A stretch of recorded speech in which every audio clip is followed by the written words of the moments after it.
Most of us do begin this journey of self-improvement because we want to attain something. We want to become more than what we are at currently, or we at least would like to get far from the situation that we are at emotionally and what we are experiencing. And so just simply think about that. For me at least, it was that, hey man, I'm not feeling good. I'm not feeling satisfied about myself. I know that I have more potential inside of myself, and I know that I'm wasting time. So my inner inefficiencies, if you will, so led me to start this journey of self-improvement, quote-unquote self-improvement. So then I started reading books, then I started working out, meditation, all the good stuff, all the basic stuff.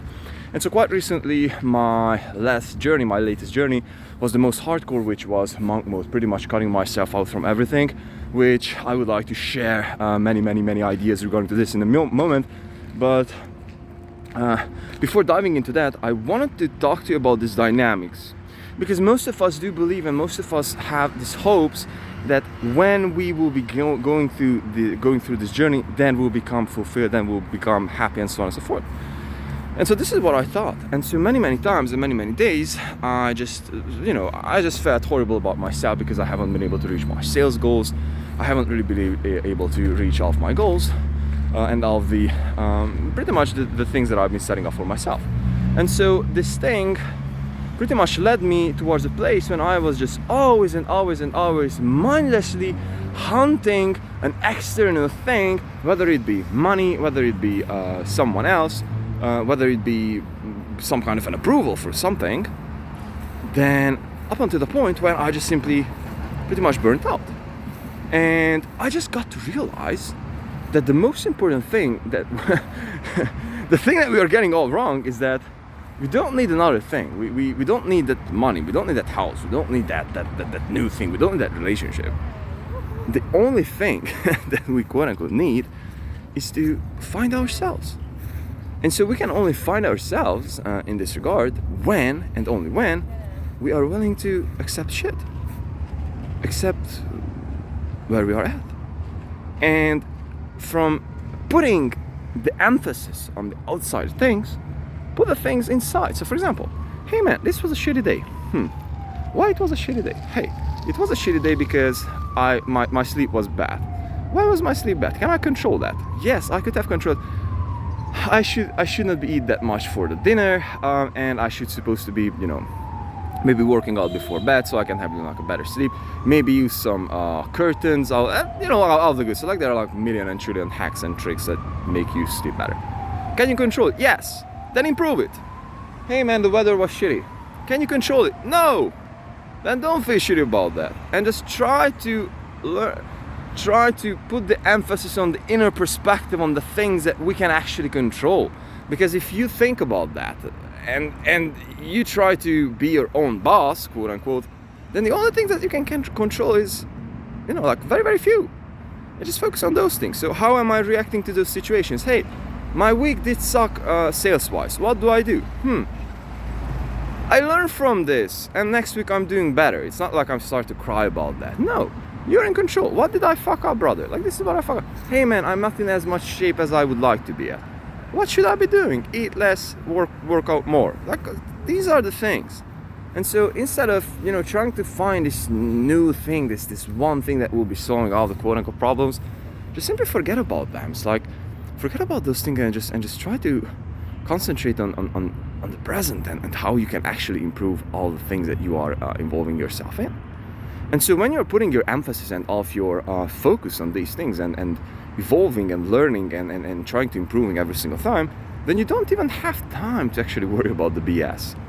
And that's the worst thing, that you just simply start worrying, because this is what your mind does. This is how we are built by Mother Nature. When we don't have things to do, we are looking for things to do, because we are not really feeling safe. So for example, this has some very interesting evolutionary reasons. So for example, if you're not doing anything and you're alone, you will chances are highly likely that after a while you will just simply start wondering about what is wrong, like you're trying to solve problems, because this is how the mind works. We are always looking for potential trouble that could be happening. And so when we're not looking for the potential trouble, but when we are looking for actually what we can control, then the whole perspective changes. And so just to close off this video, I told you that I would like to mention monk mode. So throughout the last 1.5 years, I've done monk mode. I was cutting out everything from my life, most of the pleasures or anything that could be causing me to, feel, unnecessarily super good. So for example, eating a cake is like unnecessary. I mean, like eating a cake is not healthy. Maybe it can be healthy, for your soul, because you're just like doing something, like you're just bringing out your dark side or something like that. But health-wise, like sugar is not healthy, okay? Although this is a super disputable topic. But with that being said, I was cutting out all those things. And what ended up happening is that I just cut myself out so much from society and all the stuff that I'm just feeling like I wasted so much time, and I just cutting out so many opportunities. And so my idea behind that was to actually pursue one opportunity. But how can I know that that opportunity is the best when I'm not always and constantly hammering myself with unknown things and expanding my horizons? Because if I'm not expanding my horizons, then those unknowns will remain unhidden all the time. So for example, with sales. So for example, this is a very, very super good idea. You're just simply starting out with sales and you're prospecting with cold calling, right? And so statistically, you need to make like 100 cold calls, so therefore you can have 1 or 2 people who will actually willing to hop on a call with you. Okay.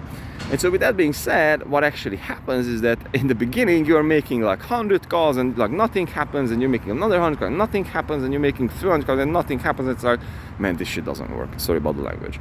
And what happens is that you're just like, man, like this, you're not considering that many times it just needs more volume, it just needs more things. Because maybe after a few calls, you will actually find someone who will become like a gold star client for you. It's like he will be ordering 5 as much as normal client, but you'd never know.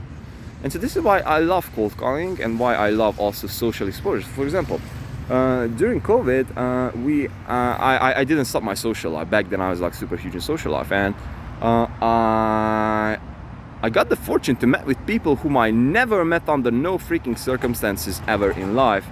And those became like super freaking good connections, and just randomly like house party meetings. So if you're not exposing yourself, so for example, one information can change up all of your life. So for example, you're just reading a book regarding health or regarding psychology. Maybe you're able to solve some hidden issue that you have that you've been bearing for 20 or 30 or I don't know how many years, and you're just able to solve it with reading a book or something like that. So this is why I love exposure, like putting yourself out there and understanding those unknown unknowns. These are called black swans, by the way.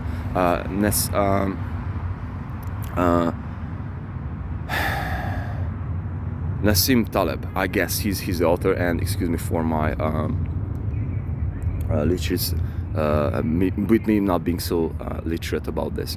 But with that being said, these are the ideas, brothers and sisters. So we have to just put ourselves out there and learn all the time. Just get better and just focus on improving, not focus on killing ourselves. And when my mind got like so much space to think, I just ended up overthinking. This is the biggest problem in monk mode. Like you're just ending up overthinking. You're just ending up overthinking and wasting your potential, because human potential lies within and in doing things with other people. Like this is how we've been able to become the best. Like not yourself. It's like with other people. So these are a few regards about monk mode. And with that being said, the perspective, brothers, like this, to control, look on what you can control, not on the things that you cannot control. And I hope that this was a good mindset video for you, and see you on the next one.